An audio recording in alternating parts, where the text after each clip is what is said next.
পৌষের কনকনে শীতকে বিদায় জানিয়ে খুলনার মানুষ প্রস্তুতি নিচ্ছে মাঘ মাসের শিশির ভেজা আগমনের।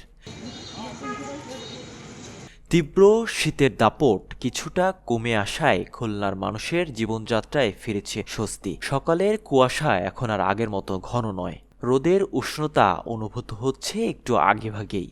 এই পরিবর্তনের ছোঁয়া লেগেছে খুলনা জেলা প্রশাসকের কার্যালয়। নানা রঙের ফুলে ফুলে সজ্জিত হয়ে উঠেছে এই কার্যালয়ের সামনের প্রাঙ্গণ। হলুদ, লাল, গোলাপি কিংবা বেগুনি সহ নানা রঙের ফুলে সাজানো পরিবেশটি যেন পথচারী ও অফিসগামী মানুষের অপেক্ষায়। শীতের কুয়াশাচ্ছন্ন নির্জীবতার জায়গায় এখন সেখানে দেখা মিলছে প্রাণচাঞ্চল্য ও রঙিন সৌন্দর্যের। প্রকৃতির এই রূপান্তর মনে করিয়ে দিচ্ছে ঋতুচক্রের স্বাভাবিক নিয়মকে।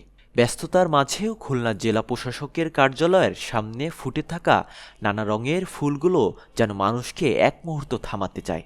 প্রকৃতির সকল সৌন্দর্য ঢেলে উপভোগ করার আহ্বান জানায় সকলকে। আশরাফুল আবিদ, সময়ের খবর।